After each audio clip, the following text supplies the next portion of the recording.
Today's story is a fascinating tale about a man who came back from the brink, who was utterly, soundly defeated, presumed dead, but with only a handful of loyal men, managed to turn the tides of battle and secure the victory for himself. Hi, yokoso owashitare, welcome back. And if you like ancient Japanese stories, you like Japanese history, or you like storytelling in general, please like the video, subscribe to the channel, and do all of that good stuff. And with all that being said, let's just get on with the story and see for ourselves this epic tale of bravery and winning against all odds. Now, in case you are unaware, this video is part 2 of a two-parter about a story involving the men Taira no Koremochi and Fujiwara no Moroto. And if you're not caught up, please check out the previous video so you can understand how we got to this point and the story can make sense to you. Continuing where we left off, we're going to rewind the clock a little bit and see what exactly was going on with Koremochi at the time of the night attack on his house.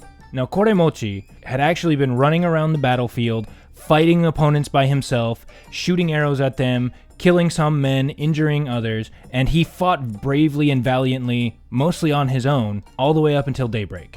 However, because he primarily used a bow and arrow, he eventually ran out of arrows. And not only that, but it became very clear to him that he was just extremely outnumbered and there was really nothing else he could do at this point.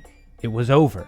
And with very little recourse left, he actually took the clothes off of his own back, found a lone servant woman, took the clothes off of her back, put them on himself, undid his hair. At the time, ancient Japanese men actually grew their hair out, but they usually kept it tied up and under an eboshi or some other kind of helmet or hat or something like that. But the women let their hair flow freely. So that's what he did, is he undid his hair and let it flow freely. He put on these women's servants' garb, and he dressed himself up like a female servant. Only he had one single sword, one tachi, hidden within his robes just in case, because, you know, he's a warrior and he's trying to get away and you never know when you might need a sword. And in the midst of all of the commotion and the smoke and the fighting and everything, he managed to slip away from the battle, largely unnoticed, and made his way over to a small river that was nearby the property.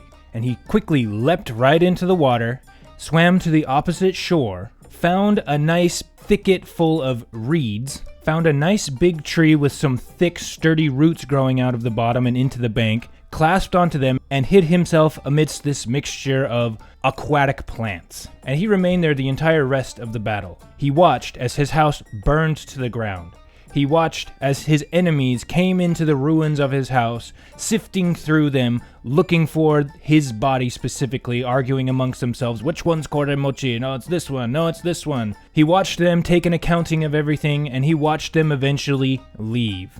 And when he started thinking that they had gone maybe 500, 600 meters or so after they had gotten a fair distance away, some of Koremochi's own men, who were living out and around the property, not in the property, but who were living relatively close by, suddenly showed up, obviously decked out in armor and riding horses and ready for a fight, because they could see the smoke rising from their lord's house and they could tell that something was amiss. And sure enough, they arrived at the property. They saw the smoldering ruins that was now their lord's house. They didn't see their lord anywhere. They didn't see their friends and their comrades in arms who were stationed nearby, who were supposed to protect him. And they put two and two together and they simply assumed that Koremochi had now been slain. And they began weeping very bitterly, very loudly. And over time, more and more of them showed up. And once it got to the point that about 50 to 60 of his men had shown up, Koremochi then shouted out to them, "Men, I'm over here! I'm over here!" And his men, who were, again, sobbing because they believed that their lord had died, stopped, turned and looked over at the river, and saw, well, albeit dressed in women's clothes and sopping wet and obviously disheveled and in a terrible state of affairs, it was their lord Koremochi. And when they saw this, they began weeping anew. But this time it wasn't the weeping of grief, it was the weeping of joy and relief, and it was just as intense as their weeping of grief had just been. And so, Koremochi came up out of this little river, onto the land, he rendezvoused with his men, and a bunch of them went back to their houses and they got supplies for him. They got clothes for him, they got armor for him, they got him something to eat, they got him some weapons, they got him a horse and saddled it up, and they did everything in their power to make sure that their lord, who had thankfully survived the night and didn't go up in flames with the rest of his house and the rest of his men, but they made sure that he was taken care of and all of his needs were seen to? Yeah. And made sure that all of his needs were seen to. And so, with their lord now being clothed, fed, taken care of in every manner, they all kind of sat around to discuss what was going to happen next. And I imagine for the first little bit it was actually probably silent and a little mournful. I mean, Koremochi had just lost his house, he had lost some of his best men, and he had lost brutally, like very clearly he had lost. And not only that, but he did not end up dying with his men, which was something that was kind of expected. But instead, as soon as it became clear that there was no hope of winning, he bailed. And he saved himself. Which his retainers were very glad for, but that's not exactly the bravest thing that you could have done. And so after sitting there in silence for a little bit, Koremochi eventually spoke. You know, men, when we were first attacked, honestly, I had the thought of running away into the mountains to save myself. But the thought of doing that, and the thought of besmirching my reputation and my good name, I couldn't do that. So instead, you found me, as you did, dressed in women's clothing, in the river, hiding for my life. But now, this is the situation we're in, and I'm not entirely sure what to do.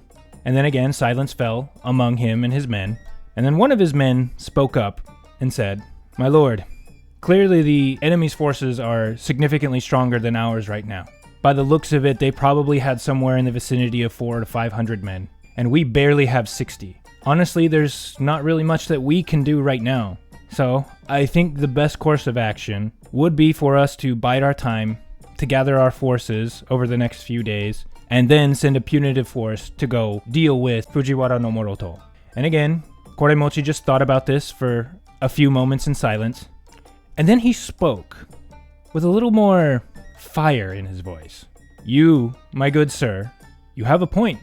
And honestly, what you say is the most sensible course of action to take. But here is what I'm thinking. I should have perished in the flames with my men in that house. That is where I should have been. And had I stayed and fought with my men, I would not be here today. And so in a sense, I am a dead man. I should have died back then. And any time that I now have here on this earth is not my time to enjoy. Furthermore, I have shamed myself before you, and I have become a shame to my descendants for years and years to come. And therefore, I no longer care whether I live or die. And so, my good men, if you wish to gather the forces and attack at a later day, by all means, I encourage you to do just that. But as for me, I will go to Moroto, who thinks that I have burned to death alongside my house. And I will show him that I am very much alive and that he failed to kill me this first time. And even if I can only fire one arrow at him, I will attack and I will die there. Would that not give honor to my descendants in the years to come? Would that not help to wash away the shame of this day? And while gathering a force and attacking at a later time would indeed be the most obvious choice, I find that idea to be a little bit insufficient. So men, if you value your lives, do not come along with me. If need be, I will go alone." And having said that, Koremochi immediately got up, and he made like he was going to leave. He started going. He was not kidding. He was going to go, and he was going to fight Moroto, and redeem himself of the shame of running away from this first fight. And he would do it alone if he had to. And in classic warrior fashion, Koremochi's men, upon hearing this, were suddenly filled with a fire and a desire to fight for their lord, who had now shown that he was a man who was willing to die for his morals, for his good name, for his men. They were about it. They were all for it. Even those who had decided that, the Lord clearly isn't demanding that we sacrifice our lives for him. He's fine if we go home. He said it as much, that anybody who values their life is free to go home. However, those who had decided to go home and rally forces and attack at a later time had now changed their minds after hearing the sheer determination and the power in Koremochi's voice. And one of them, who spoke for the rest of them, told their lord, "You speak truly, my lord, and we have nothing else to say to that. Only let us leave as soon as possible. Let us make for our enemies, and we will make them pay to the utmost that we can." And Koremochi was very glad to hear this. And he began strategizing with his men, plotting, figuring out how best to go about this punitive expedition that they were about to head out on. And Koremochi said, "If I'm not mistaken, Moroto and his men have been fighting all night long and have been awake all night long. They likely are in dire need of some rest, and judging by the direction that they went, my assumption is that they are now resting at this specific area in this specific field, as that is the most appropriate place for them to rest. And my guess is that now that they think that their enemy has been slain, and they have been fighting all night, and they probably haven't eaten, they've probably taken their rest, and they are probably very likely to be completely out of it. Not only that, but they've probably taken the load off of their horses, and their horses are very unlikely to be ready for battle. Now would be the perfect time to strike. And even though they outnumber us perhaps maybe 100 to 1, when are we going to ever have a chance like this in the future? So again, I say, we will attack them with very inferior numbers, and therefore anybody who values his life, you are free to leave. But anybody with the guts to follow me, come along and let's get them while we still have this golden opportunity."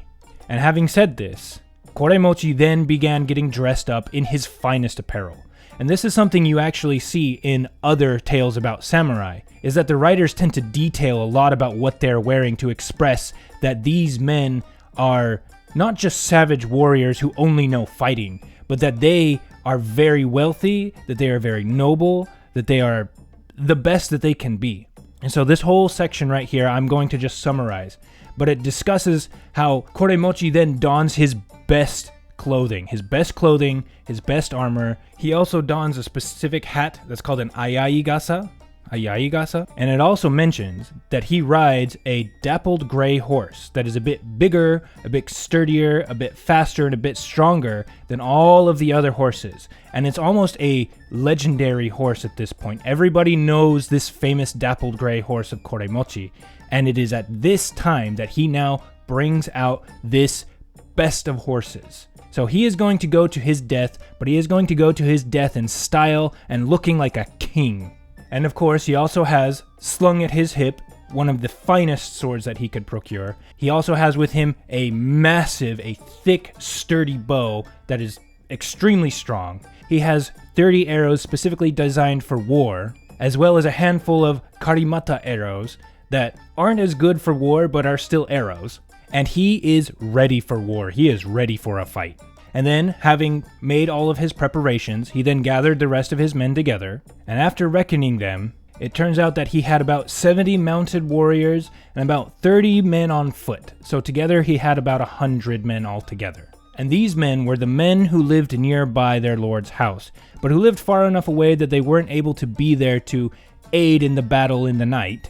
And there were other men, as you remember, he had about 3,000 men just a few days ago. But most of those men lived way far off in the province. They lived out and about. But these men that he had with him were those who lived close to him, who lived closest to him.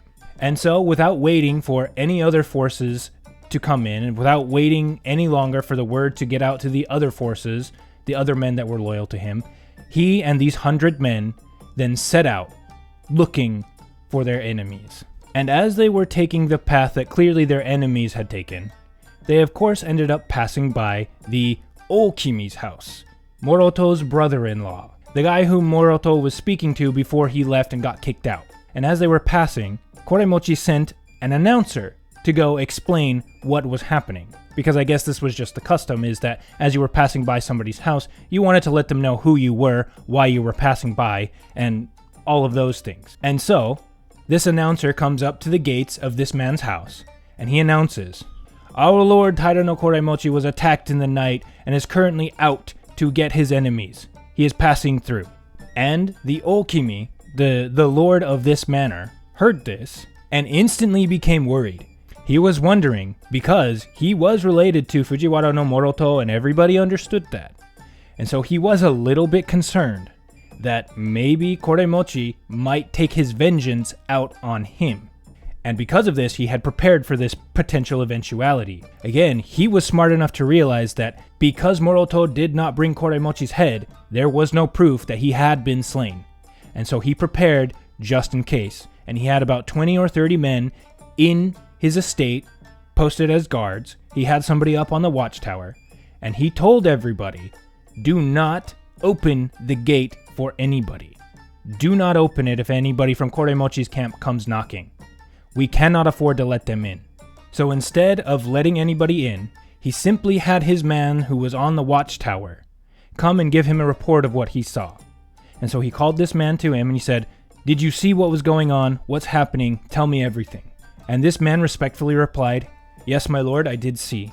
And on the road about 100 yards away, there is a small force of about 100 men currently passing by. But they are armed to the teeth, and they are riding some of the best horses I have ever seen. These men look like they are ready for business. And they are flying. They have a mission, clearly. They don't seem to be concerned with us. And among them, in particular, I saw one man wearing some of the finest apparel I have ever seen and riding a dappled gray horse. And he seemed to be the leader among them. And upon hearing this, the Okimi replied, that has got to be Koremochi. Everyone knows that famous dappled gray horse of his. It's rumored to be one of the best horses in the country. And if old Koremochi is out for blood, who among us could stop him?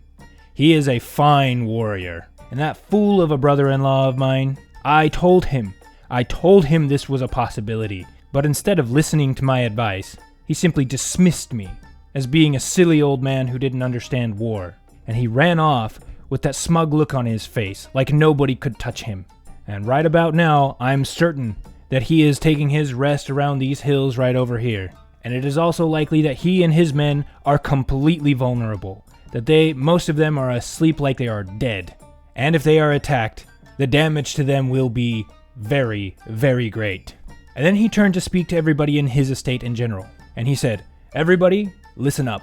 I am positive of this. Keep the gates closed. Do not make a sound. Do not let anybody in. Only, I want somebody up on that watchtower giving me constant updates as to what's going on. Now, the reason why he said this is, again, because of his marriage relations, technically he should be coming out to stop Koremochi. He's not related to Koremochi, and so in a sense, he is duty-bound to protect his brother-in-law from being attacked. But also, this man made a decision. His brother-in-law was a proud, arrogant sort of man who had insulted him, and honestly was not that great of a warrior, not compared to Koremochi. So yes, he could come out and fight against Koremochi, as duty would suggest. But then, he would have Koremochi as his enemy, and to do what? To save his stupid brother-in-law who didn't understand things? Who was arrogant and proud and liable to just get into more trouble in the future? Again, if you remember from video number 1, this man was an old man who had spent years and years and years fighting, and he understood the nature of war.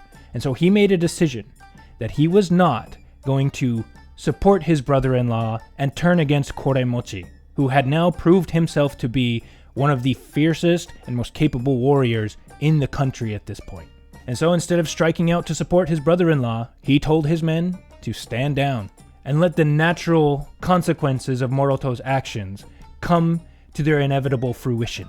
So getting back to Koremochi, after having passed this Okimi's house, he sent some scouts ahead to go do a bit of reconnaissance to figure out where Moroto and his men were, what situation they were in, and then using this information, they would decide how best to attack.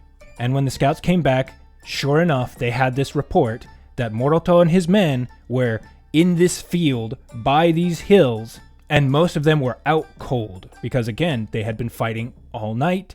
They had finally eaten their fill. They had drunk their fill. Their horses were unsaddled and only very loosely tended to.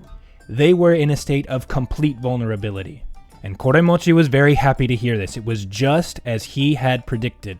And he told his men, we will attack swiftly, decisively, and hard. And so, going off at a quick pace, they eventually made it to these hills, on the other side of which was Moroto and his men. And they came up the north side, stood atop of it, and looked out south over this field that Moroto and his men were in. Now, this story does mention that this field was somewhat marshy, and that it actually looked like a perfect place to raise horses, which again made it a great resting spot for mounted horseback warriors. And as Koremochi and his men came to the top of this hill, now facing south, they then let out a massive war cry and charged down the hill right at Moroto and his men. Now, of course, even though Moroto and his men were asleep, when you have 100 men all screaming for blood and charging down the hill on their horses, you're gonna wake up to that. But even though they woke up, they didn't have time to do anything. It became a huge frenzy, pure pandemonium. Some men grabbed their bows but forgot their quivers.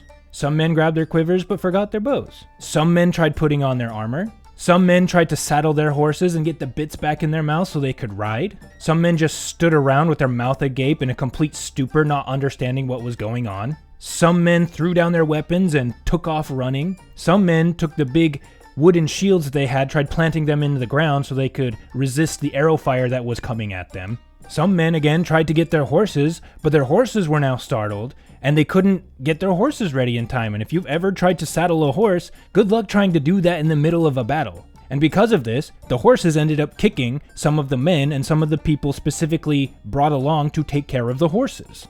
And in an instant, Koremochi and his men laid low about 30 to 40 men. And upon seeing this, some of Moroto's men, who at first were willing to fight, saw how quickly their brothers-in-arms had fallen and lost heart, and they also ran off out into the middle of nowhere. And in this confusion, Koremochi was able to track down Moroto, and he slayed him, and in classic samurai custom, he took his head. He was not going to make the same mistake that Moroto made. He needed proof that he had slain his enemy, and he got it. And he got it quick. And, wasting no time, Koremochi immediately went from this victory and headed off for Moroto's house. And as they were approaching the house, Moroto's servants and family came out thinking that this was Moroto and his men coming back home from a victory, from a successful campaign. And so they got a bunch of food together and they went out to meet him. And if you can guess their surprise at seeing that this was not in fact their lord Moroto, but the enemy that he went out to slay, Koremochi. And Koremochi and his men, without wasting any time, went in and they set fire to all of Moroto's houses. And then Koremochi captured Moroto's wife and one of her woman servants. He put them on a horse, and he had them wear a special kind of hat that has a nice big draped veil around it, because in ancient Japanese times, it was improper for noble women to be seen by men to whom they were not related. And Koremochi, even though he was out for blood and he was out for revenge, he was still a dignified, respectable man.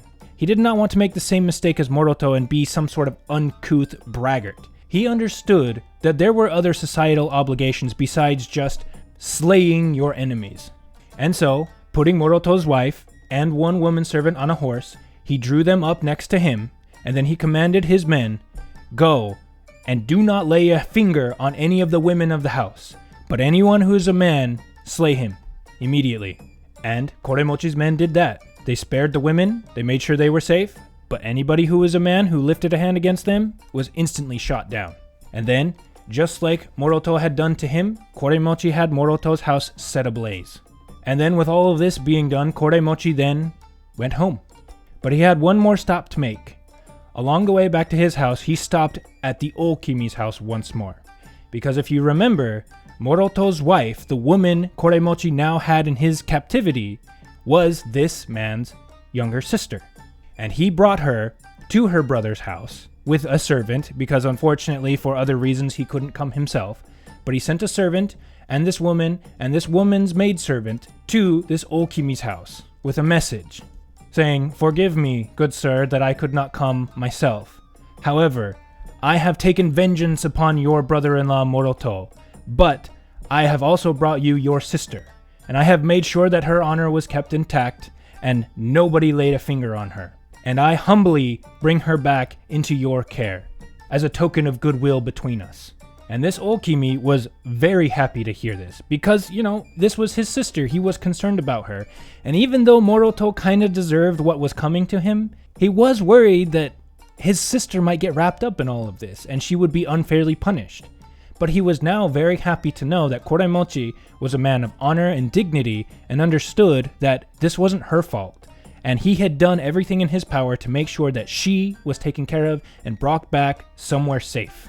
And when this Okimi told Koremochi's messenger that yes, he had successfully received his sister back, that she was safe and everything was good and that he was very happy with Koremochi, the servant returned back to Koremochi and everyone went back home.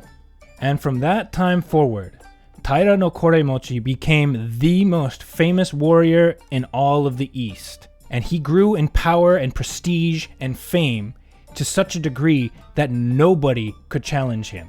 And thus is it said that Koremochi's son, Saemon no Taifu Shigenari, was at that very time that this story was written down in service to the emperor in the capital.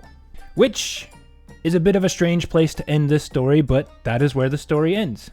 And I don't have a whole lot in the way of commentary to add. Obviously, again, this is another fantastic story that demonstrates kind of ancient samurai warrior values, in that, yes, you are supposed to make sure that your enemy is slain, and it's also a cautionary tale about being arrogant, being too sure of yourself, and talking down to people who are wiser than you and older than you. If you remember in the first video, Fujiwara no Moroto did not speak to his brother-in-law with respect or reverence.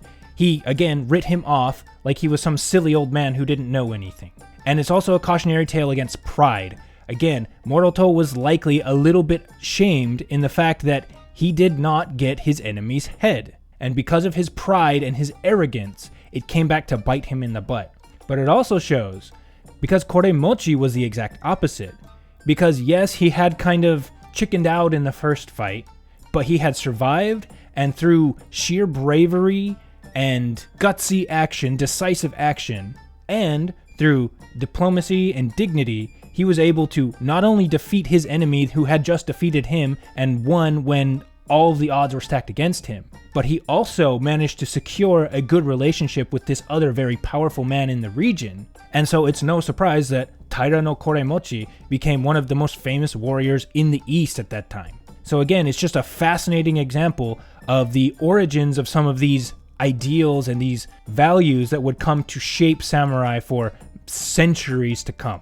And who doesn't like samurai? I mean, come on, like, that's why I first got into Japanese literature and stuff, because samurai are just super cool. So anyway, I am going to end it there. And so if you enjoyed this story, please give the video a like. Please subscribe to the channel as well. We are so close to hitting 1,000 subscribers, and if we could do that before I hit my year mark in about a week or so, I would be super, super grateful. But regardless, I am already very grateful for all of the support that has been shown up to this point. And we're going to end the video there. So one more time, thank you so much. Ito katejike no koso haberi kere. And hopefully we will see you next week for a different story, still involving warriors, but this time we get to see warriors in more of a relaxed setting and amongst the aristocratic nobility and how they got along and related to each other. But anyways, enough of that. I'm going to end it here. Thanks again very much, and we'll see you in the next one. Goodbye.